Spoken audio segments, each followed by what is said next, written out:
Está no ar o Papo Imobiliário, que é o podcast da ADEME Amazonas, e hoje, na apresentação, é Maurício Sanches e também Henrique Medina, que é o presidente da ADEME, não é isso mesmo? Tem muita novidade boa hoje aqui no nosso Papo Imobiliário, né, Henrique? Claro, estamos aqui no nosso segundo programa, né? O segundo podcast do canal da ADEME no YouTube. Muito feliz e hoje recebendo essas duas personalidades aqui de vendas da nossa cidade.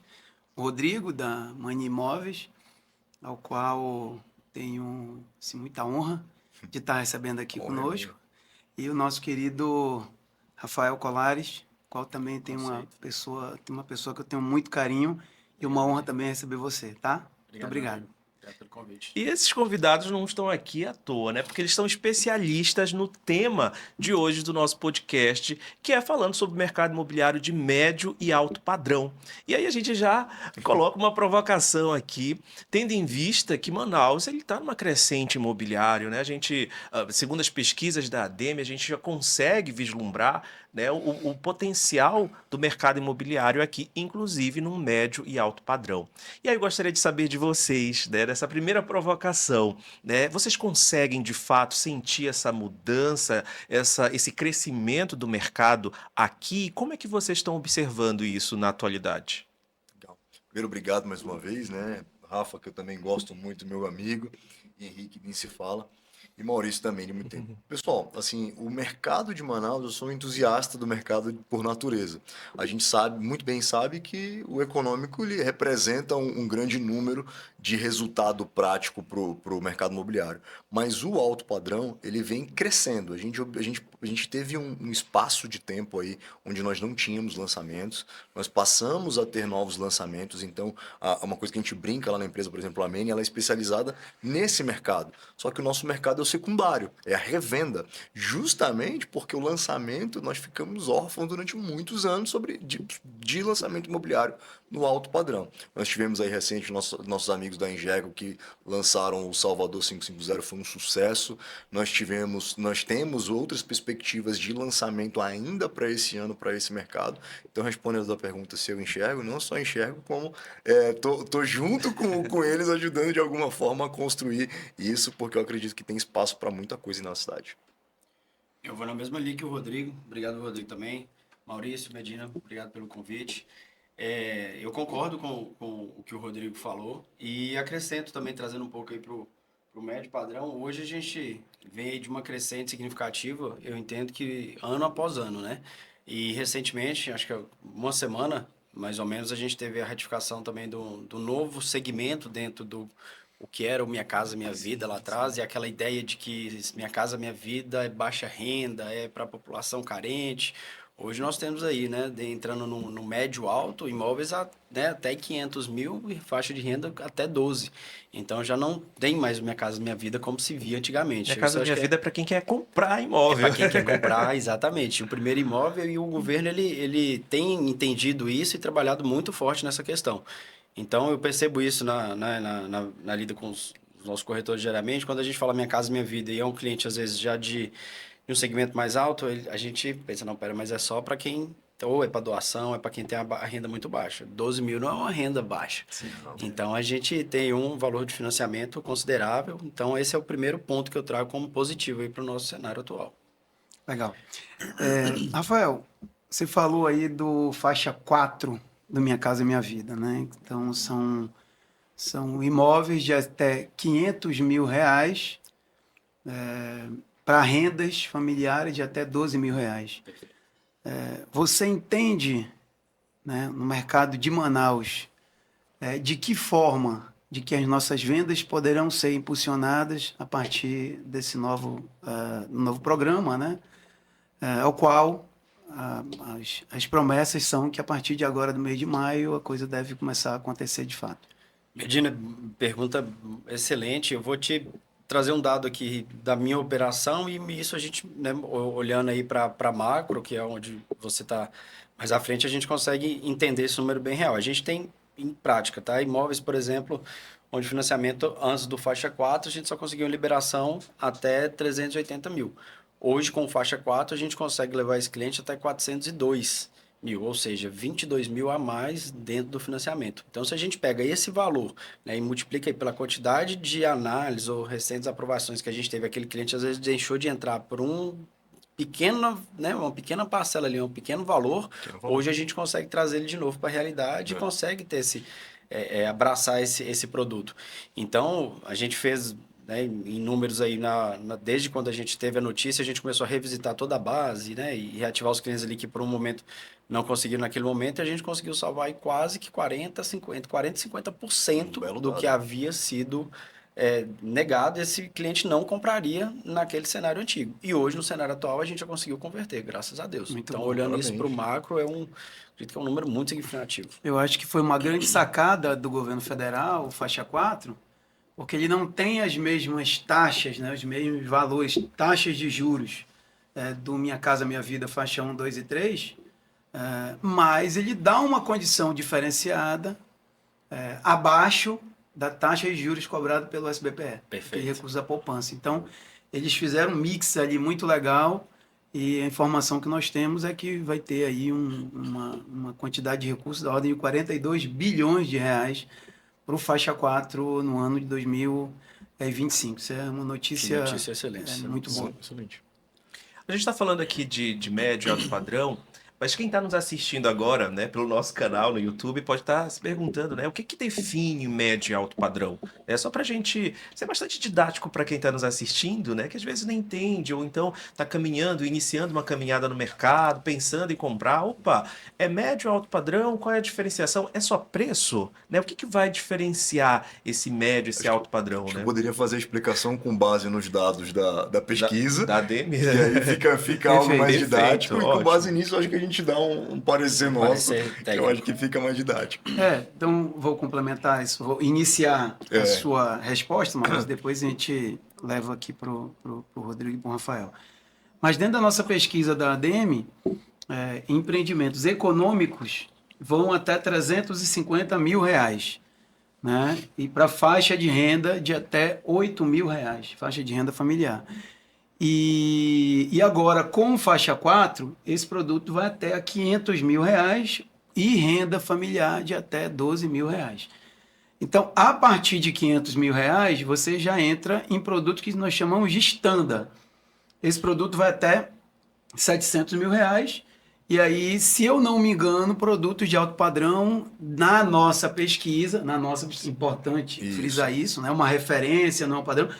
Na pesquisa da ADM, se eu não me engano, ele começa com 1 milhão, 1 milhão e 100 de reais, já é um produto de alto padrão. É mais ou menos isso, Rodrigo? É isso aí. Quando a gente fala em preço, a gente vai ter essas definições, de fato, por faixas, vamos chamar dessa forma. E aí, quando a gente vem para mercado, efetivamente, o alto padrão ele também se subsegmenta.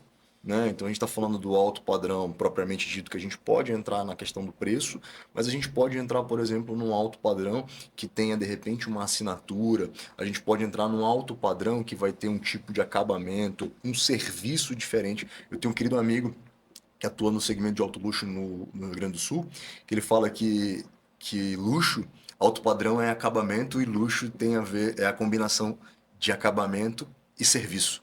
E é uma definição que eu particularmente gosto muito, porque quando você sobe esse ticket, aí você vai ter serviços como de concierge, serviços de conexão, às vezes com a empresa que te possibilita acessos que você não teria simplesmente por ter um imóvel, e serviços também do próprio condomínio, que muitas das vezes te dá, e assinatura, às vezes uma assinatura de uma grife de luxo, uma assinatura, às vezes, de um arquiteto que foi contratado para desenhar aquele prédio com algumas características particulares, e isso tende no futuro, no médio e longo prazo, ser um imóvel único que necessariamente vai ter uma valorização diferente, porque se trata de uma peça exclusiva. Sim. Então, acho que o luxo e no caso do alto padrão, ele tem vários segmentos, e isso diferencia além do preço também.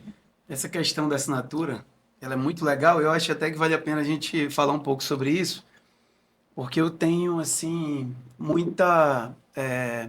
eu sonho muito que brevemente Manaus Somos dois. vai estar aí nesse célebre hall de cidades que vão ter empreendimentos com assinatura, né? E aí a gente conhece alguns empreendimentos que têm assinatura, mas eu queria que você respondesse, no detalhe, o que significa um empreendimento com assinatura e quais são essas assinaturas que você entende que faz sentido hoje em venda. E não só, que quando você fala de assinatura, você não está falando só de Brasil, obviamente. Isso já acontece há muito tempo, nos Estados Unidos, na Europa, enfim. Fala um pouco sobre isso, Rodrigo. Henrique, a assinatura, na minha visão, ela tem muitos pontos positivos a agregar, não só o empreendimento em si, mas como todo o ecossistema imobiliário que orbita aquele prédio. A gente tem, por exemplo, municípios como, você pega João Pessoa, que é uma cidade que não tem nem 1 milhão de habitantes, tem mais de, acho que 3 ou 4 empreendimentos assinados. Então, o que é isso de fato? O incorporador, local ou não, desenha um prédio, contrata um arquiteto A ou B, renomado ou não, e fecha com uma determinada grife para que essa grife assine o prédio. Então, ela fica prédio A, by grife tal. Grifes como Lamborghini, Ferrari, Gucci, Pininfarina. Prada, Pininfarina, Gucci, Prada, Armani e tantas outras marcas mundialmente conhecidas, marcas centenárias, que hoje emprestam o seu nome para estarem atreladas a, de repente, o nome do arquiteto e da consultora naquele empreendimento. Às vezes a gente pode olhar e falar, poxa, mas o meu prédio é igual. Construtivamente falando, pode ser muito similar até, mas igual nunca vai ser. Porque quando você pega, por exemplo, um Pininfarina como o Henrique muito bem trouxe, existem, eu conheço alguns dos incorporadores, são meus amigos que trouxeram Pininfarina para as suas regiões. O critério de assinatura, ele é muito minucioso, não só do produto em si, do desenho arquitetônico, estrutural, etc., como da empresa em si. Será que a empresa está apta para que a marca de assinatura esteja associada? Muitas vezes as pessoas acham que é só o dinheiro, e não. Tem um caso específico que eu sei da pessoa que tentou levar a marca e a empresa, uma empresa italiana, recusou por ser essa empresa. E aí, conversando com um e com o outro, porque os sócios tinham muitos problemas judiciais. Então, eles ficaram com medo de algum momento aquilo respingar na Itália. Ou seja, Olha o grau de analisam. cuidado. Então, para o comprador que de fato, e eu como manauara sou louco, entusiasta, assim como o Henrique, a gente já buscou algumas coisas, né, Henrique? Para que Manaus ganhe prédios com assinatura, porque o mercado só tem a ganhar. Isso faz com que os imóveis se valorizem, a gente consiga subir a régua de entrega. Então, isso é bom para a gente que está aqui como consumidor, para a gente que é operador do mercado, para o consumidor final, então nem se fala. Então, acho que a assinatura é um passo muito importante para a cidade como um todo. E o incorporador que acerta nisso, o seu lucro aumenta, a sua margem líquida tende a ser melhor, a jornada de venda do imóvel dele também tende a ser mais encantadora do ponto de vista de experiência do cliente. Então, a assinatura acaba sendo uma tendência no mercado de alto padrão, é isso? É uma tendência, mas é uma tendência que ela não é acelerada. Por quê? Porque ela não se trata de uma única ação. Eu quero e eu vou trazer. Infelizmente ou felizmente, não é assim. Existem critérios que é justamente uma das coisas que está muito atrelada ao mercado de alto padrão e luxo. É exclusividade, não tem jeito. Então, se é massa, não tem como se falar de luxo. E isso sem demérito algum, simplesmente por característica de entrega, né? Então, hoje, você falando de luxo, é muito comum na Europa, até em São Paulo, nas grandes marcas, você entra, a loja de 2.000 metros, 1.000 metros, você entra sozinho, eles vão botar uma corrente na porta para que você seja atendido sozinho, de maneira exclusiva. É uma forma de olhar. Eu, particularmente, acho que isso é até demais. Mas, assim, é uma forma de olhar que, segundo eles, seria tal da exclusividade. Não, e o tempo de desenvolvimento de um produto exclusivo, né, ele requer muito mais tempo do que um produto padrão. De novo, sem demérito ao produto repetitivo, né? Claro, não tem demérito nenhum, mas esse produto ele demora um pouco mais, porque é um produto exclusivo, porque é um produto único. E sem falar, Henrique, dos desafios, né? Para o incorporador, por exemplo, você imagina. Digamos que naquela região, vamos falar, sei lá, da Ponta Negra aqui em Manaus. Digamos que na Ponta Negra a gente tem 1 metro quadrado X, sei lá, vamos botar 10 mil reais para ficar fácil de fazer a conta. Se o padrão de lançamento seria 10 mil reais 1 metro quadrado, se eu trago um produto com assinatura, eu sou obrigado a ter uma margem maior. E aí vem o receio. Claro que existe muito estudo, existe muita coisa, mas existe um receio. Será que o simples fato de eu ter a marca A assinando faz com que eu consiga subir 20, 30, 40, 50% metro quadrado? E as experiências que a gente tem a nível de Brasil, a gente já participou de alguns processos, é inevitável, assim, dá um frio na barriga do incorporador um dia antes de lançar, porque por mais que você esteja calçado, você está subindo o preço do mercado de uma forma muito abrupta, acreditando que isso é diferencial. E o que a gente vê no mercado é que a aceitação é muito boa. E a gente tem o Henrique que viaja, o Rafa que Sim. viaja, né? Tu também tá viajando sempre para buscar essas tendências, né? Vocês acabaram levantando uma delas, apesar de ser exclusiva, que é a questão da assinatura, mas vocês que estão fazendo esse network lá fora, observando o que está acontecendo em outros lugares, né? Outras regiões no mercado imobiliário, o que vocês conseguem ver lá que já foi implementado aqui e que possivelmente também pode virar uma tendência dentro do mercado de médio e alto padrão aqui em Manaus? Eu vou puxar pelo critério técnico de preço, mas o Rodrigo continua, que eu acho que é mais dentro da bola dele. Eu vou puxar para o estúdio. Legal, Né? sem dúvida. Eu acho que o estúdio hoje, a gente estava comentando agora nos bastidores ali, é a bola da vez. Ele está vindo com muita força. Em Manaus a gente teve, né, nos últimos 2 anos aí um crescimento exponencial entre o primeiro lançamento e o segundo em número de unidades. Sim. Então eu interpreto com isso que a aceitação, a absorção disso foi muito boa e tem ainda mercado amplo a ser explorado. Estava comentando com o Henrique mais cedo que a gente dentro da nossa operação hoje, estamos fazendo 3 estudos de viabilidade para lançamento de estúdio. E inicialmente não era algo que a gente estava olhando, mas devido à procura, né, de empresas, principalmente fora onde a gente tem buscado novos incorporadores para trazer para Manaus, eles já têm um critério bem definido, né? Porque, enfim, esse mercado ele é mais curto, ele já sabe qual que é o bairro, ele já sabe qual que é a localização, ele já conhece os shops, eles já conhecem a rua, e alguns deles ainda não conhecem Manaus. Então, eu achei isso muito interessante. E o Rodrigo está bem dentro dessas operações também, né, Rodrigo? Teve um resultado bom aí no primeiro quanto no segundo lançamento dos estúdios. Eu acho que ele... Sem dúvida. Reitero, né? Eu sou um entusiasta da cidade e eu vejo isso de maneira clara, tanto por parte do interesse dos incorporadores em fazer, quanto do consumidor em consumir isso. Apesar de ser entusiasta, eu também olho com cuidado. Por quê? Porque oferta e procura. Se eu tenho muita oferta e não tenho toda essa procura, a tendência é que a minha velocidade de venda ela seja menor. Então a gente acaba olhando com uma certa cautela. A gente tem uma outra empresa no grupo, que é a Punkt Imóveis, que ela atua só em áreas comerciais. E também a gente viabiliza algumas incorporações e a gente atende também o pessoal de fora. Então, quando a gente recebe pedidos como esse do Rafa, para a gente, como Manauara, é bem legal, porque a gente, tem interesse na nossa cidade, mas eu acho que cabe a nós também, tanto eu quanto o Jorge, que é meu sócio, a gente leva isso para a mesa como, não vou dizer uma preocupação, mas uma cautela, mostrando que já houve esse lançamento, que existe esses outros estúdios, porque Manaus é uma cidade com características muito particulares, né? Então, quando a gente compara, por exemplo, o berço de sucesso de estúdio no Brasil é São Paulo. Por quê? Porque São Paulo tem as suas particularidades, o mundo inteiro consome São Paulo, existe um turismo médico, existe um turismo empresarial, e hoje São Paulo não tem mais alta temporada, salvo com eventos de grande escala, como Lollapalooza, Fórmula 1, mas todo dia tem São Paulo tem movimento. O questionamento que fica é, será que Manaus a gente consegue equiparar isso? Ficam as perguntas, mas que de fato Manaus ainda cabe estúdios, a gente vê uma crescente, é indiscutível. E isso é uma tendência, por exemplo, que veio de fora. Né? O Serginho, por exemplo, lá da Pater, quando pensou no Nosso estúdio, associado, inclusive. a gente, querido amigo, a gente esteve junto com ele várias vezes em São Paulo para discutir exatamente se faria sentido trazer para Manaus, como traria para Manaus. Então, de alguma E foi um sucesso de venda, né? é isso que eu ia Rodrigo? falar. E de alguma forma, tudo isso se transformou em sucesso de vendas.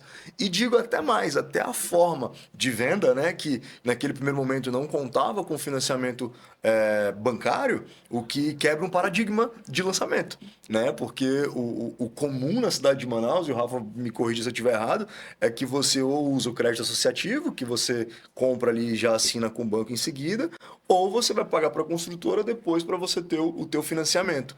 E nesse caso não era um nem outro, você tinha um plano de pagamento direto com a construtora para um produto que era completamente novo no mercado e a gente teve uma aceitação tremenda. Então eu acho que isso é um grande indicador Perfeito. com as coisas que estão vindo para a cidade. Vou fazer uma provocação aqui. Vamos lá. Né? A gente fala muito de estúdio. Né? São Paulo fala-se muito de estúdio. Uhum. Eu queria falar sobre apartamentos compactos. Boa. Né? Eu acho que o estúdio ele cria assim um paradigma. Estúdio, hoje, inclusive, é importante frisar que o estúdio hoje ele é considerado, dentro do nosso plano diretor, como um empreendimento comercial. Perfeito. Ele não é um empreendimento, um produto residencial. Portanto, ele não pode ser aprovado dentro no Implube, né? Como residencial e, portanto, não pode ser financiado pelo programa Minha Casa Minha Vida ou por outros programas de financiamento que existem. Bom, então vamos falar um pouco sobre produtos compactos. O estúdio, ele requer, eu acho que talvez uma mudança de cultura para quem mora nele. Né? Talvez seja uma baixa temporada, alguém que queira, ao invés de vir para um hotel, vem para um estúdio, né? Mas nós temos também produtos, e esses sim, muitos lançados aí Brasil afora. Você falou do mercado de São Paulo, que é sempre uma referência. Mas são os produtos de um dormitório, e aí você tem apartamento de um dormitório também de 25 metros quadrados, assim como você tem estúdios de 15. Você tem estúdios, se eu não me engano, existe incorporador em São Paulo que lançou estúdio de 10 metros quadrados. 10 metros quadrados. Então, você tem estúdio de 15, de 20 metros quadrados, e você tem apartamento de um dormitório com varanda, inclusive, com 25, 26 metros quadrados, e você tem apartamento de 2 dormitórios de 32 metros quadrados. Eu acredito, enquanto entusiasta, que nós somos, eu não tenho nenhuma dúvida, a gente atua aqui, a gente mora aqui, e a gente trabalha e ganha o nosso dinheiro aqui. A gente acredita muito que esse tipo de produto, como vocês falaram, veio para ficar, o estúdio. E os apartamentos compactos? Né? Como a gente pode começar a trabalhar essa condição desses produtos? Porque, veja, é um apartamento de 2 dormitórios, em vez de ser um de 40, ser um de 50, o apartamento hoje de 2 dormitórios, hoje dentro do programa Minha Casa Minha Vida, que é vendido em Manaus, ele tem 40 metros. Esse produto de 2 dormitórios pode ter 30, pode ter 32 metros quadrados. 2 quartos, uma área de serviço e uma cozinha. Padrão. Sim. E um apartamento de um dormitório da mesma forma. Vocês acreditam nesse produto? E se sim, qual seria bairros que vocês acham que poderia viabilizar esse tipo de negócio aqui na nossa região? Vou passar aqui para o Rafael primeiro. Henrique, eu concordo com você também. Eu acredito que sim, eu acho que é possível, assim como o Rodrigo trouxe bem. Eu acho que existe também uma cautela que a gente precisa seguir ali na hora dessa busca pelo terreno. É um crivo principal para a gente decidir qual produto que cabe ali. E, na minha visão, eu entendo que para esse produto, né, com esse cliente específico, ela começa em áreas próximas a regiões mais movimentadas, com a quantidade de serviço muito maior, com, né, proximidade ali a shoppings, enfim, hospitais. É diferente do Minha Casa Minha Vida, onde normalmente, né, a gente tem aí, até que antigamente mais, hoje não tanto, mas normalmente ele levava-se primeiro a moradia e depois trazia-se o serviço. Para esse público que a gente está falando, eu acho que é o inverso. Então, primeiro a gente tem que ter o serviço, tem que ofertar tem que ter essa oferta ali de opções e depois levar moradia. Então, acho que o critério principal é exatamente esse, é não ser algo tão distante do que já existe, mas a gente sabe também que nesses bairros a maioria das áreas são muito caras, o que acaba inviabilizando esse produto. Então, esse é a grande equação que a gente precisaria responder. Eu concordo em gênero, número e grau, mas eu também vou provocar.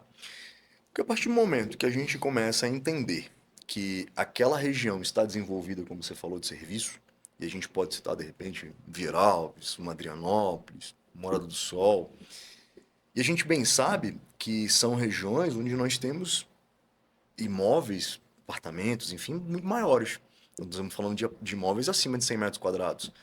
E a gente vai viver hoje, e já vive, guardadas as devidas proporções de uma grande metrópole, um problema de mobilidade urbana.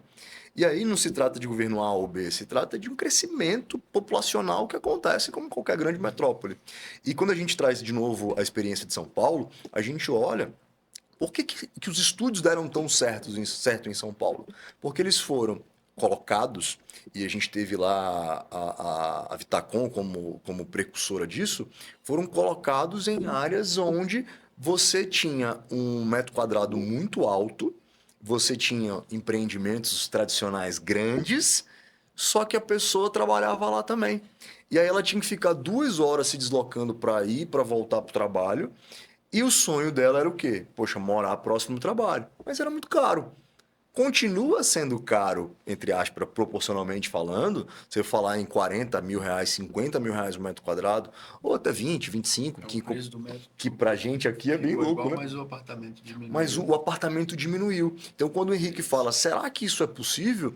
Eu não só diria que é possível, como isso vai ser necessário em algum momento.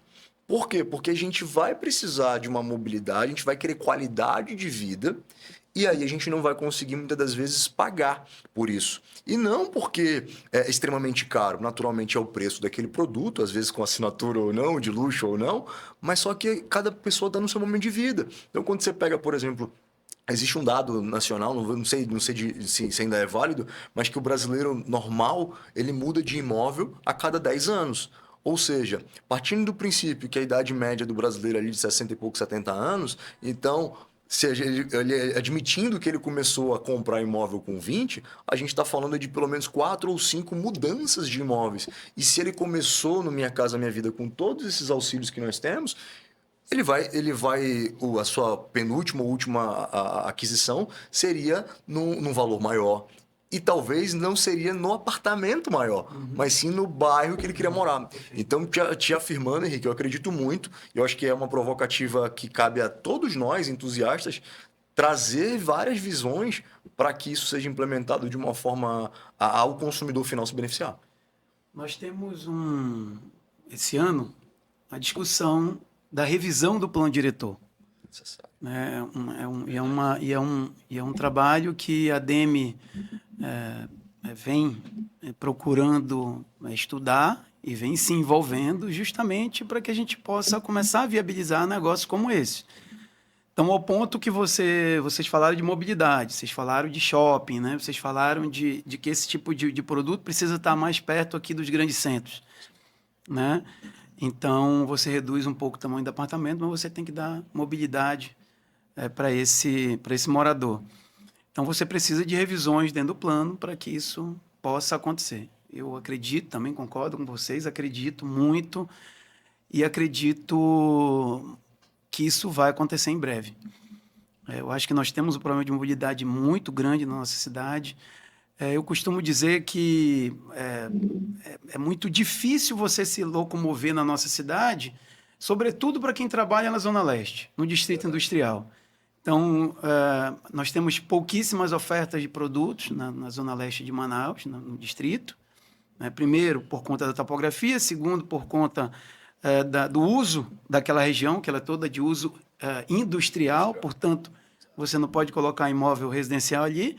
E aí você tem famílias, tem pais de famílias, ou enfim, a família toda que trabalha no Distrito Industrial e que mora ali na zona oeste de Manaus, ou na zona norte de Manaus, e precisa atravessar literalmente a cidade toda para chegar na zona leste de Manaus. Imagina o custo disso, né? O custo de transporte, o custo para o município, transporte público, o custo para a indústria, né, com a rota. Então, eu acho que cabe a todos nós, inclusive nós, enquanto entidade, provocarmos e estarmos, Maurício, participando desse debate da revisão de plano diretor para trazer soluções para a nossa cidade. Eu acho que essa é a grande missão. Vocês já disseram que tem como fazer, que o mercado tem consumidor para isso, eu também acredito, mas a gente precisa agora viabilizar a questão legal desse negócio todo aí, que é o plano diretor, ao qual já tem 10 anos, né? Então, sim, caduca. É até muito tempo, né? Existem cidades que é menos de 10 anos a revisão. Em Manaus, são a cada 10 anos que é proposto um plano diretor, e ao longo dessa jornada são feitas leis complementares, né? Isso acaba que você vai criando ali uma porrada de ajustezinhos na lei, o que não é legal. E o debate do plano diretor é legal porque envolve entidades, envolve profissionais qualificados, envolve audiências públicas, a própria população que discute. Então, é muito importante que a gente inicie esse debate esse ano, a ADEME vai estar juntos para que a gente possa propor melhorias como essa que vocês estão falando. E olha que um ponto interessante, e principalmente para quem está nos assistindo, né, neste exato momento, é que a gente vem com um conceito muito simplório de mercado imobiliário, né? É a empresa, a incorporadora, a construtora que vai lá, coloca um prédio e eu compro isso por meio de financiamento ou não. E aí é importante a gente ter um podcast para falar sobre o mercado imobiliário, justamente para que você também, assim como muita gente, entender que o mercado imobiliário vai muito além dessa construção de prédio. Ela vai nessa de políticas públicas Claro. que a gente está falando aqui, Mobilidade né? urbana. Mobilidade urbana, tudo isso se constrói, está dentro desse contexto de mercado imobiliário. Então, discutir mercado imobiliário vai muito além dessa construção de prédio, né? Vai falando de economia, falando de mobilidade urbana, falando de vários outros contextos educacionais que são importantes dentro de uma sociedade, né? Então, é muito importante a gente entender a importância do papo imobiliário. E completando, Maurício, a gente falou aí de alguns produtos, né? Nessa linha que o Medina trouxe, inclusive, Medina, excelente colocação do plano diretor. Há 5 anos atrás, quando eu ainda estava na antiga empresa, né, como diretor de corporação e comercial, a gente vivenciou na prática o quanto que o plano diretor, assim, bem elaborado, com essa visão que você tem de trazer entidades, trazer a população, trazer a experiência de todas as pontas para discutir junto e criar algo que vai beneficiar a cidade, ela é fundamental. Então, eu vou trazer um outro produto já exemplificando, né? Então, nós temos apartamentos, nós temos casa, nós temos condomínio, nós temos loteamento aberto, temos loteamento fechado. Então, é uma gama de produtos muito grande, cada um deles tem as suas especificidades. Quando a gente... eu tive a oportunidade de participar da incorporação de um produto aqui em Manaus em 2019, onde foi a primeira incorporação de unidades isoladas do estado. Lá em Iranduba foram mais de 600 casas que a gente fez e a gente teve uma dificuldade. Eu, na época, era o único executivo da empresa na cidade, tive uma dificuldade muito grande junto à Caixa, junto aos cartórios, para poder conseguir quebrar essa ideia de que, olha, não é só o condomínio, existe também condomínio, né? Mas dentro de um loteamento aberto. Mas como é que é isso? Você tem a lei de condomínio e você tem a lei do loteamento, né? E aí a gente conseguiu fazer a primeira, graças a Deus foi um sucesso também, todas entregues. E a revisão do plano diretor tem também a questão do loteamento, que o último em Manaus lançado tem mais de 10 anos. Eu acredito que por causa dessa atual lei, isso desincentivou muito o lançamento.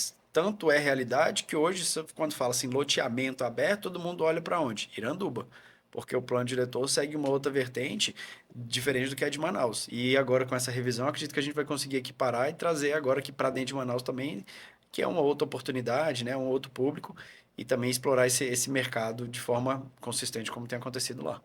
O mercado é muito dinâmico, né? Você pega o que aconteceu há 10 anos atrás, ele não tem mais nada a ver com o que está acontecendo hoje. Ele é cíclico e veloz. E hoje com o digital é coisa muito rápida, né? E às vezes o que foi colocado no plano diretor há 10 anos atrás, ele também demora um pouco para se maturar, né? Então você tem que ficar provocando, você tem que estar provocando o setor, tem que estar provocando as entidades para que isso, de fato, para que o plano diretor, de fato, possa ser algo que faça a nossa cidade avançar enquanto capital, enquanto mobilidade urbana, enquanto progresso.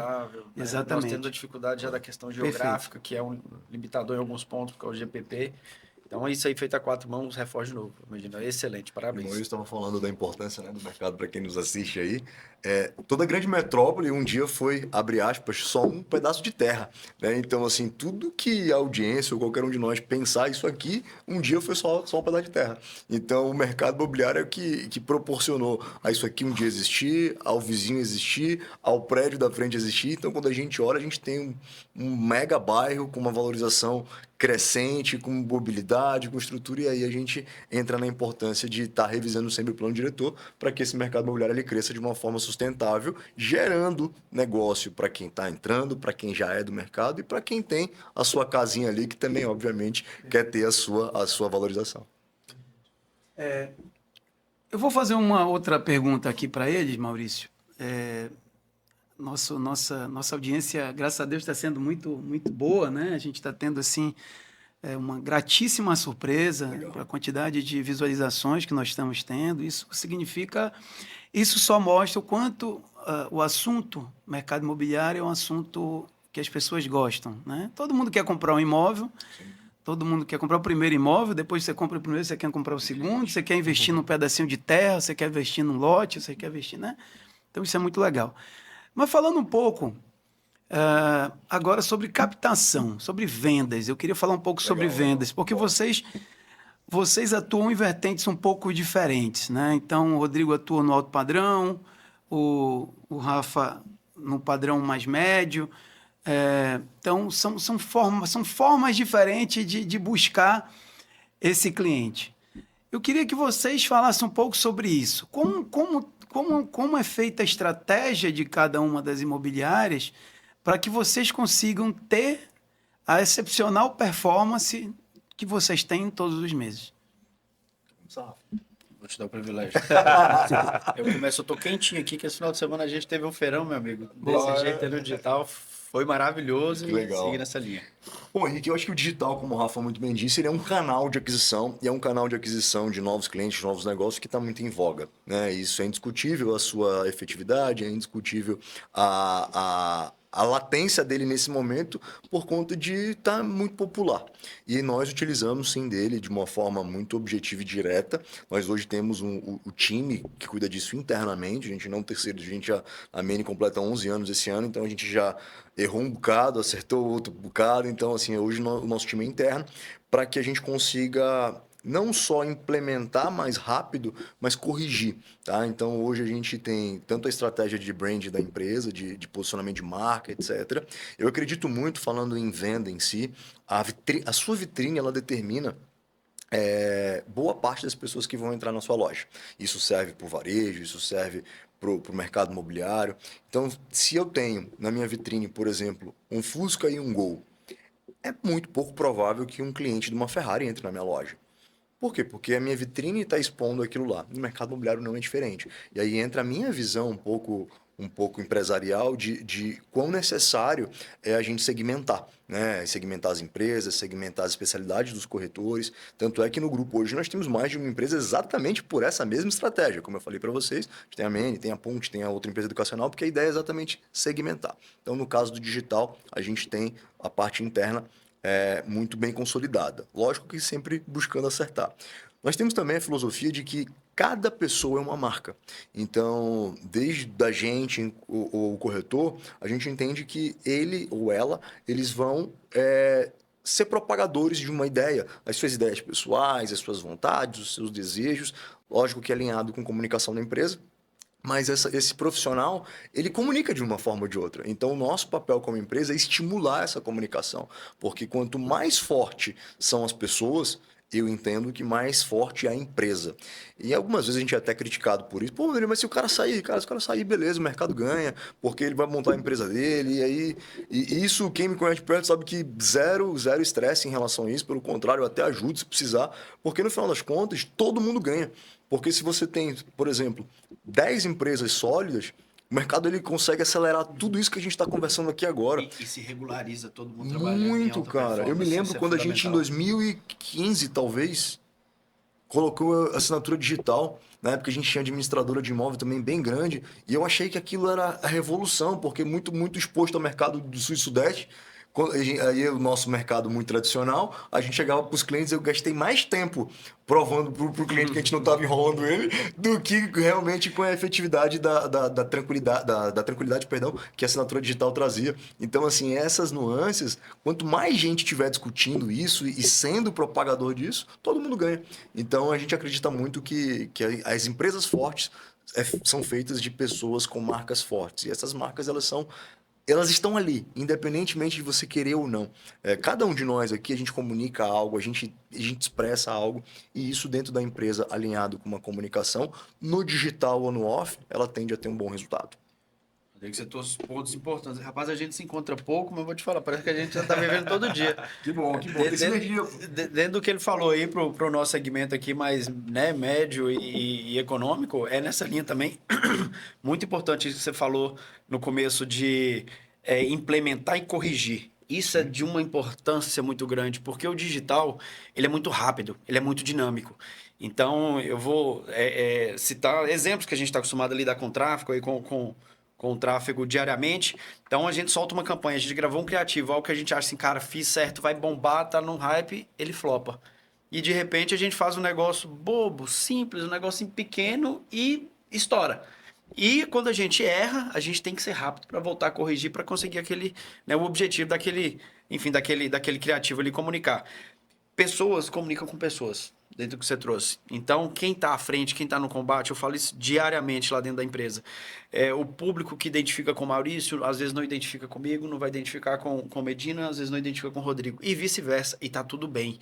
Então, o papel nosso enquanto gestores, líderes aí, né, eu entendo como pessoas com mais visão estratégica, é justamente trazer essa pessoa e fazer com que ela potencialize o que ela tem de bom. Exato. Que ela comunique quanto mais forte é o seu posicionamento, maior o resultado dela em vendas. Então, eu brinco lá que a minha empresa, meu objetivo é sempre ter um perfil diferente do que eu já tenho. Então, o meu perfil é eu quero gente diferente de mim para que a gente some e no final a gente tenha um resultado potencializando de todo mundo. Legal. Então, bem dentro disso que você trouxe, Rodrigo. O digital, ele é surpreendente, cara. Eu sou apaixonado, acho que você também é um entusiasta, né, do digital há bastante tempo. Às vezes eu pego umas aulas com o Rodrigo, gente, aí nos bastidores, né, Rodrigo? Quem dera. Mas é Não tem nada engraçado. combinado aqui. É engraçado. Vamos puxando a assim, sardinha aqui pro lado É do outro interessante aqui. o que o Rafa tá colocando, Henrique, porque quando a gente pensa no digital, e eu vou pegar um trecho da fala dele, às vezes a gente faz algo simples e bomba, ou algo mega produzido e flopa de alguma forma. Eu acho que para quem está nos assistindo, seja você um profissional da área ou você consumidor final, às vezes a gente traz muita carga. E eu te falo isso como alguém que está, puxa, há muito tempo quebrando cabeça com isso. Eu acho que a gente bota uma pressão tão grande, Rafa, e o nosso mercado ele é tão abençoado, tão incrível, e que a gente não precisa acertar muito, cara. Então, se você faz algo simples, que despertou o Henrique, não está pensando em, como, por exemplo, o meu mercado é um mercado que a gente não lida com necessidade. Então, assim, a pergunta de $1 milhão, como que você vende para quem tem tudo? Talvez por não sabermos essa resposta, é que o corretor de imóveis muitas das vezes é taxado, e falo isso como corretor, tá? Nós somos taxados muitas vezes como chato, como insistente. Por quê? Porque se eu não conheço o meu público, como é que eu vou comunicar com ele oferecendo um mega lançamento se o cara já mora na melhor casa da cidade, na cabeça dele, que já investiu com o arquiteto dele? Então, no digital, quando a gente vai atingir esse público, ou o público do Minha Casa Minha Vida ou outro, se a gente atingir às vezes um cliente que de alguma forma aquilo mexeu com ele, ele veio e o corretor conseguiu de fato fazer aquela intermediação imobiliária e concluiu o negócio, aquilo foi um mega sucesso. Por mais que não Já tenha pagou o tido, vídeo não pagou às vezes o faturamento daquele colega. E isso, às vezes, Maurício, é o que eu falo pro pessoal, a gente bota tanta pressão, às vezes, e aí é uma visão minha, tá, pessoal? Às vezes eu acho que a gente tá num jogo contra o outro. E não é sobre o outro, é sobre o cliente, é sobre a tua empresa, é sobre os teus. O corretor de imóveis, por exemplo, a gente vive de vendas. As empresas imobiliárias vivem de vendas, as incorporadoras vivem de vendas. Tudo que a gente faz com nossos objetivos, obviamente, mas no final das contas a gente quer entregar algo de qualidade para o nosso consumidor final. Não é sobre o melhor vídeo, é lógico que isso ajuda. Não é sobre a melhor campanha de marketing, é lógico que tudo isso ajuda. Mas se a minha cabeça como gestor está em ter a melhor campanha, talvez eu tenha virado uma agência, então tem que tomar muito cuidado, porque nós também somos agência. Então a gente tem que pensar em ter excelência, mas não buscar isso como se fosse o nosso fim, porque no caso é só meio, né? Então acho que o digital ele traz muito isso desse peso às vezes, mas no final das contas a conta fecha. E não tem uma receita de bolo, né? Não tem uma receita de bolo. Tem o que, ótimo que você colocou, e tem o que funcionou pro fulano até aqui. Por isso que às vezes quando alguém me pede um conselho, eu vejo se eu consegui aquilo. Porque eu falo, cara, o que eu fiz foi isso, que talvez não seja o certo, mas foi o que deu certo pra mim. E Naquele aí, momento. e naquele momento. É. E, cara, você ter essa humildade intelectual que o Rafa colocou aqui é determinante, Maurício. Porque às vezes deu certo naquele momento que por melhor que você seja, que você foi, hoje não vai dar certo. Seja porque o plano diretor não se aplica mais, seja porque o mercado mudou, seja porque o consumidor de fato está diferente. Então, olha que bênção é um mercado dinâmico como o nosso. Só que também ele exige muito da gente. E como a gente é entusiasta nele, a gente está aqui para isso, né? Perfeito. Mas e o off? Perfeito. E o off? A gente, né, tá falando do digital, o digital é importante, o digital, né, tem seu papel, preponderante, né, nesse novo mercado, né, que a gente vive hoje. Mas e o off? Qual é a opinião? Como se vende, por exemplo, Rodrigo, um alto padrão? Se vende mais pelo online? Se vende mais pelo offline? Excelente. Qual é a tua A sua opinião? resposta vai ser igual? Não sei, começa então, né? Eu vejo se eu Conta de 1 até 3 se eu e vou todo mundo... copiar. Olha, pro nosso, Medina, boa provocação. Eu gosto dessa. É, Talvez seja diferente, eu me surpreendo. Mas o nosso hoje, né, da minha operação e o que eu vejo os parceiros, né, não concorrentes fazendo, ela tá mais segmentada pro digital. Em que sentido digital? É aquele público que se conecta muito com pessoas semelhantes a ela. Então é o cara que está, enfim, às vezes no momento descontraído, é o cara que fala sem muita produção, é o cara que está ali no dia a dia, ele está comendo, está no flutuante, está comendo um pastel, ele grava, ele posta, ele está no momento de lazer, ele está vendendo o tempo todo. E autenticidade, a gente busca sempre isso, seja você o tempo inteiro. A mídia off, ela é importante, lógico, ela, né, foi onde a gente aprendeu a fazer, de certa forma, marketing, mas eu acho que pro meu público, para onde a gente tá hoje, o digital hoje tem funcionado melhor para nossa operação. Eu consigo estar com o digital de forma, vou dizer incalculável porque eu nunca calculei, mas é possível mensurar, de forma mais barata, onde eu jamais estaria numa mídia off em muitos lugares. Então, para eu ter o resultado que eu tenho hoje com a mídia, só com a mídia off, se não tivesse digital, talvez eu não conseguiria na velocidade, né, no mesmo tempo em que a gente atingiu o que a gente tem hoje. Então, o digital para a gente ele é fundamental. Vou dizer que hoje minha operação está estruturada em quase 80%, 85% só digital. O off ele é muito para a questão de, né, dali do brand, posicionamento de marca, mas o nosso ele é muito digital. 57% dos nossos negócios, ele vem do off. Então é interessante olhar que existe uma certa, quase que 50-50, mas eu acredito demais no off. E por quê? Porque o Rafa usou a expressão barata. Não sei se você já ouviu falar da teoria do balde furado. O que é a teoria do balde furado no que diz respeito a marketing e digital? Se eu boto 1.000 e recebo 10 leads e vendo um, para eu vender 2, o que eu preciso fazer? 2.000 regra. A lógica sempre vai ser essa. Mas vamos lá, eu botei 1.000 e veio 10, e vendi um, se eu for botar 2 e vou vender 2, e os outros 19, que agora eu gerei? Aí para eu vender 3, o que fazer? Bota mais 1.000. E por que a teoria do balde furado? Porque quanto mais água você põe, isso escorre. Então quanto mais dinheiro você põe, um monte de lead está saindo. Então o que eu... E aí é uma provocativa de gestão mesmo. E é uma discussão que eu tenho com o marketing direto. Porque eu não me importo de investir. Mas me mostra por que a gente vai investir. E a gente tem uma dificuldade muito grande de ter clareza nisso. Então, quando a gente pega... tem que aumentar a verba de tráfego para o Meta, por exemplo. Excelente. Mas e se eu pegar esses 20% que você está fazendo aí e a gente fizer uma mídia direcionada off, já que só que eu estou falando de mídia, dentro de uma academia, por exemplo, como nós fizemos na Companhia Atlética, e foi incrível. Por quê? Porque o meu público está lá. Então, isso está mapeado. Só que eu diria, Henrique, que o off ele é muito mais do que uma mídia. O off é o profissional, e aí, como o Rafa disse, pessoas compram de pessoas, o profissional que se importar com o outro, e sem demagogia. É ligar, pô. Henrique, você tá bem? Aniversário do Henrique. O cara mandou uma mensagem, o cara liga pro Henrique. Rodrigo, mas é diferente. Será que é diferente? Quando você tem no seu aniversário, você quer receber 1 milhão de WhatsApps, ou você gostaria de receber uma ligação das pessoas que você gosta? E eu acho que em algum momento a gente se desconecta. E aí a gente se desconecta, mas a gente não vem pro mundo real. A gente fica num limbo. E eu me coloco nisso porque eu sou gente, pô. Então eu acredito que o off, ele tem deixado muito dinheiro na mesa. E é uma provocação que a gente tem muito dentro da empresa. E a gente se provoca em N situações. Às vezes até criar reuniões de visita, para saber como é que o Henrique tá. Vou lá. Mas o que você quer? Cara, vim tomar um café contigo. E lógico que no dia a dia de desafio de tempo, etc., a gente isso é um grande desafio. Mas esse off funciona. A pergunta é, será que a gente ainda tem saco para isso? Ou é mais fácil eu estar em casa, fazendo minha campanha, pensando no meu criativo? A gente contratou algumas pessoas agora, e eu estava tendo uma reunião mais cedo, né?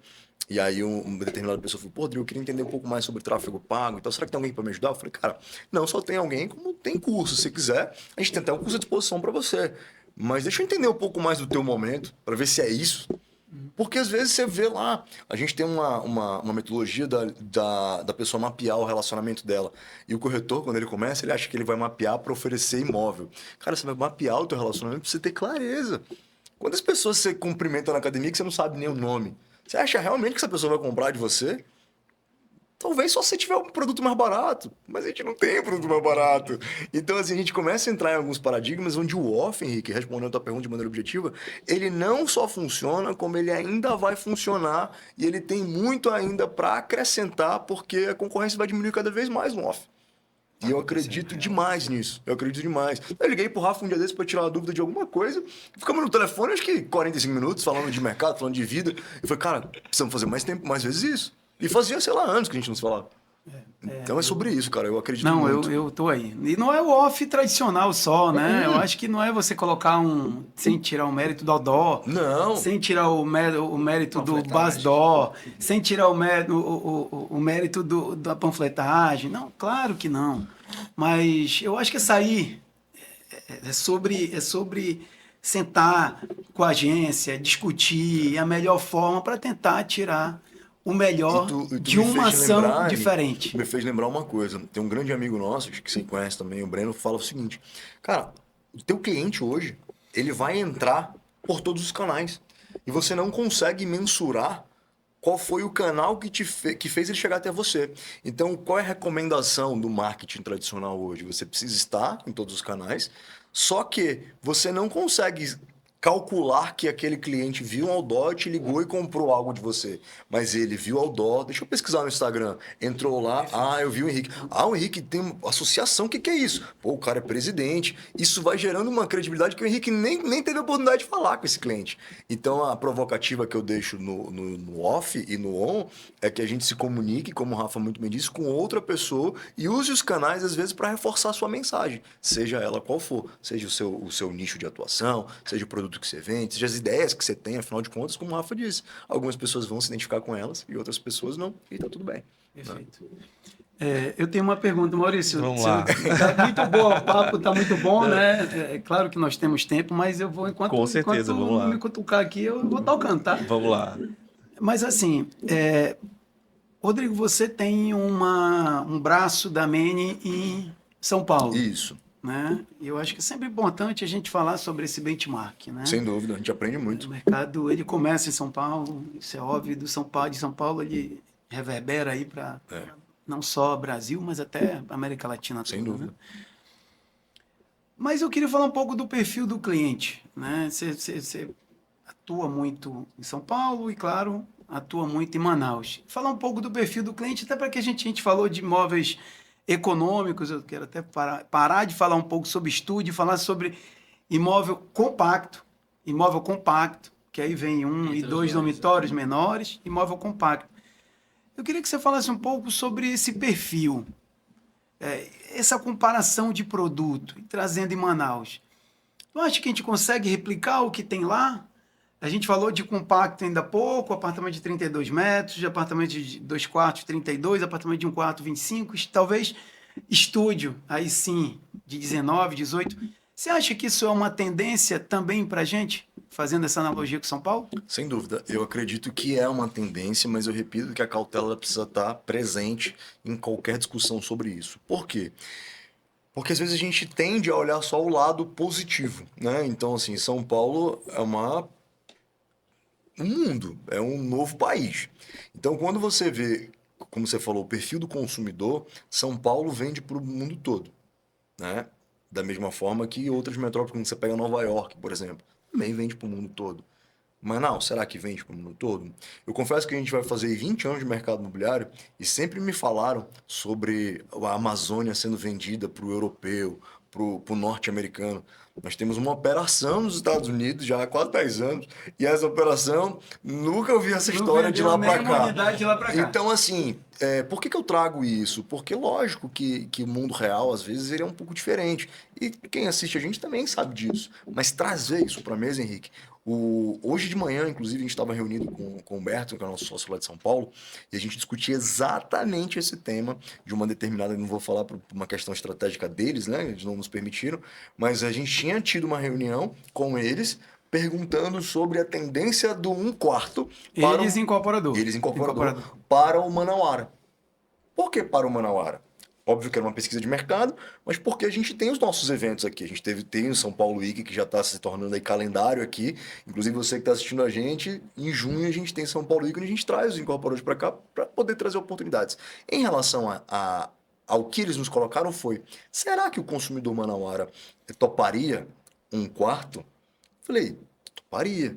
Mas se você quiser, por causa de 1/4, cobrar o preço de 2 no nível de São Paulo, já não Não vale. vale, com certeza. Então, assim, topa. Só que o preço? Aí eles trouxeram um comparativo pra gente, que seria um preço quase que idêntico ao do estúdio. Eu falei, opa, então sem medo de errar.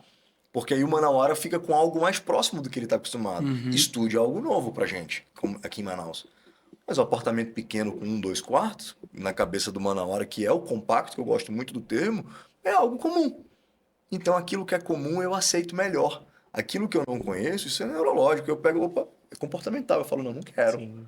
Deixa eu entender mais. Aí gera aquele receio. Então eu acredito sim que a gente consiga replicar, atentando sempre à localização, porque localização é fator determinante no sucesso de um empreendimento. E a questão da mobilidade que nós estávamos conversando, porque o plano diretor vai estar diretamente ligado. Em São Paulo, por exemplo, o plano diretor, ele contempla, né, os apartamentos compactos e os estúdios como apartamentos residenciais, apartamentos não residenciais e apartamentos de interesse social, que seria o, entre aspas, Minha Casa Minha Vida Sim. para estúdio, que ele tem o subsídio É o do governo, HIS, então, né, que eles chamam HIS. Então, se a gente tivesse essa distinção, por exemplo, em Manaus, a vida do incorporador fica muito mais fácil, porque a gente consegue até fazer uma equação financeira no lançamento, aonde o residencial, naturalmente, ele vai ser cobrado um valor mais alto, de repente com vaga de garagem, o não residencial talvez sem vaga de garagem, mas a gente está muito próximo de um shopping, a gente tem o serviço de transporte público que funcione, enfim, esse trabalho a várias mãos, eu não tenho dúvida que Manaus ganha demais, e quem sabe se o gringo quiser investir aqui, né, aí ele também vai se sentir confortável, porque vai ter uma cidade preparada. Essa questão de vaga de garagem, Rafael, estamos falando de apartamentos compactos, né? De 1 ou 2 dormitórios ou sem dormitório, no caso do estúdio. Você acha que Manaus comportaria um produto sem vagas de garagem? Claro, dependendo da localização. Sim. Mas um trabalhador do distrito que anda de rota, né? Tem um ônibus chegando na porta da casa dele do distrito, né, Maurício? Então, e vai levar ele para a casa dele. Ele vai comprar um apartamento de 2 quartos dentro do programa Minha Casa Minha Vida. Qual a tua opinião sobre isso? Meus amigos donos de concessionário vão me matar agora, mas... Não, lembrando que já tem empreendimento sendo lançado em Manaus, até longe 30% das grandes áreas, dos grandes centros, com 30% de vaga de carro. 30% de vaga de carro e um outro percentual com vaga de moto. É importante frisar isso. É nessa linha que eu ia responder. Eles vão brigar porque, assim, na minha visão, obviamente, eu ainda acho que morar é mais importante do que se locomover. É um primeiro bem, talvez o único do meu cliente, nós estamos falando do segmento econômico. Perfeito. Então, e é o que a gente passa ali, às vezes é mais importante ele depender ainda de transporte público ou de aplicativos que a gente tem, do que ele morar em condições subhumanas. O cliente do primeiro imóvel, né, ali do faixa 1, que está começando, ele vai para onde ele pode. Então, a vaga, minha opinião, tá? Ela não é um fator que eu vejo hoje ele determinante para que esse cliente não compre. Pelo contrário, eu acho que é uma facilidade, na verdade, né? Por não termos custo, diminuir nisso, conseguir ofertar um imóvel mais barato, com crédito mais barato, com parcelamento mais longo e que cabe dentro do orçamento dele. Então, quando a gente pega hoje Manaus, olhando geograficamente, ainda que ele esteja longe, mas se a gente tiver um transporte, como o Rodrigo falou, que funcione, ou ainda, hoje nós temos aplicativos de todas as ordens, vários aplicativos que atendem Manaus inteira. Então, não vejo como um fator que vai prejudicar. Pelo contrário, de novo, insisto, é para beneficiar. Então, hoje isso já acontece. Hoje, nosso plano diretor ele permite, né, lançar empreendimentos até 30%. E também já tem sem vaga e a gente consegue fazer... Inclusive, são os que saem primeiro. Perfeito. Então, eu vejo empreendimentos, ele bem escolhido, né? Ali a gente conseguindo fechar custo com o dono do terreno, se não for terreno próprio, e lançar, eu não tenho dúvidas que vai abarcar uma grande faixa da população que hoje não compra, porque a vaga ela é vinculada. Então, se tira o preço da vaga, a gente consegue trazer esse cliente. E acho muito legal desmistificar essa questão do Minha Casa Minha Vida. Uma vez eu estava numa reunião aqui em Manaus, não me recordo exatamente onde era, e aí eu falei de produtos de Minha Casa Minha Vida em Manaus. Eu só faltei apanhar. Eles, não, pera, estou falando de prédios altos, prédios de 20, 22, 24 andares, prédios com uma boa fachada, só que apartamentos menores. Você aumenta um pouco o valor do metro quadrado, mas você encaixa, né, aumenta um pouco o valor do metro quadrado, diminui um pouco o tamanho do apartamento e ele consegue, portanto, comprar um apartamento numa localização melhor do que ele poderia se fosse um apartamento maior em outro lugar. Exato. Também dentro da Minha Casa Minha Vida. Então assim funciona. Eu acho que é muito importante nós desmistificarmos. São Paulo tem muito produto de estúdio, mas tem muito produto compacto. E produto compacto lá, ele está dentro do Minha Casa Minha Vida, seja ela incentivada pelo plano diretor, o HS e outras nomenclaturas que tem lá, e sem vaga de carro. Sim, é isso mesmo. E isso está bombando. E todos os produtos dentro do Minha Casa Minha Vida, ou a grande maioria. Sim. Claro que você tem outros com vagas de carro e tal, que são valor de metro quadrado mais altos, que saem do Minha Casa Minha Vida e que vão entrar agora por conta do faixa 4. Perfeito. Não é verdade? Exatamente. Então, assim, são muitas possibilidades e acho que a gente precisa desmistificar sim. Gostei muito da sua resposta. Muito bom mesmo. Acho que é por aí. Faz sentido. A gente tá pronto e hoje tem, como eu te falei, tem muito cliente que não compra por causa disso. Então, se a gente conseguir, então fica aí o pedido lá para Olá Casa Nova, Henrique.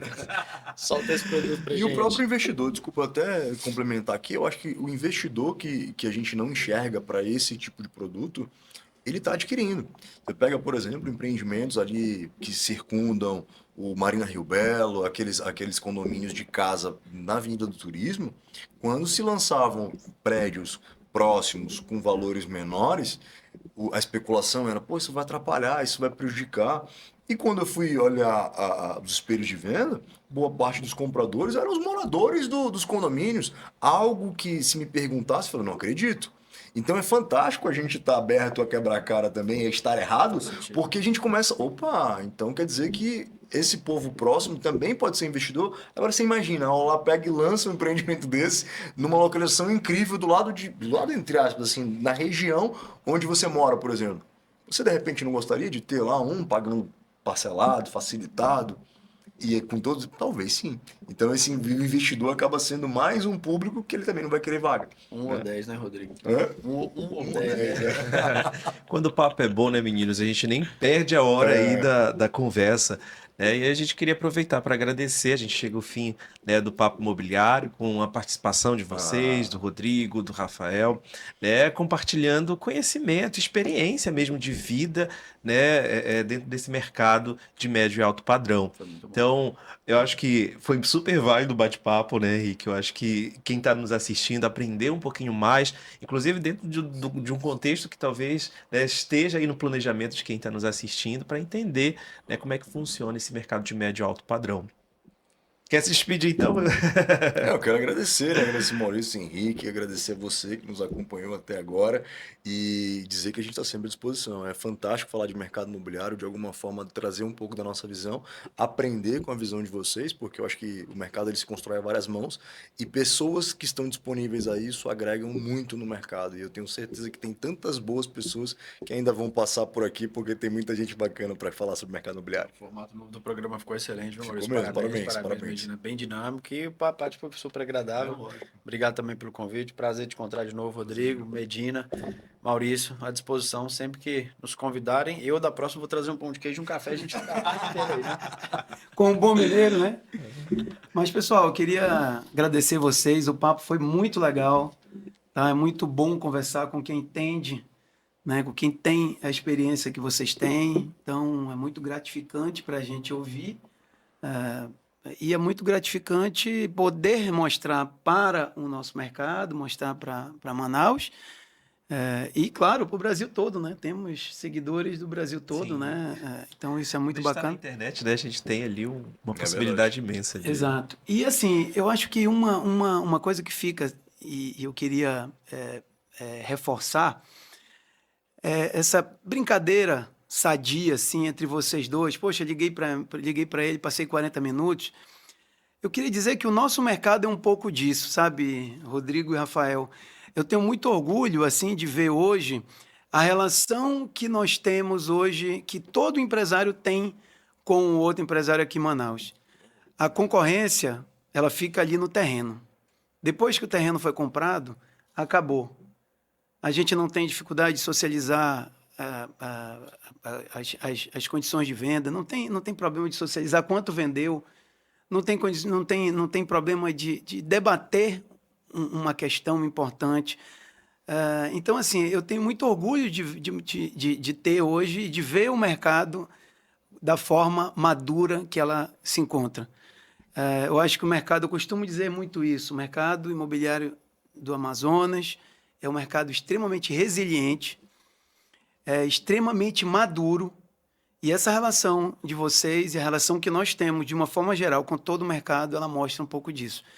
Eu sou muito grato a isso e assim, fico cada vez mais feliz de perceber que as coisas estão acontecendo dessa forma. E, de novo, queria agradecer aí a vocês por o tempo, né, dedicado a vocês ao nosso programa, agradecer ao Maurício, à frente aí do nosso podcast, e dar um tchau aí para todos e dizer e até a próxima, hein? E olha, toda quarta-feira tem vídeo novo aqui no canal da ADM, né? E a gente também está trazendo temas importantes e interessantes que você pode ajudar a construir o nosso bate-papo aqui. Pode dar a sua sugestão do que a gente pode debater aqui dentro desse universo que é o mercado imobiliário. Então, já faz a sua inscrição, aperta no sininho para poder chegar uma notificação e você ficar sabendo, né, quando chegou vídeo novo aqui no canal da ADM. Então, muito obrigado e até a próxima. Tchau!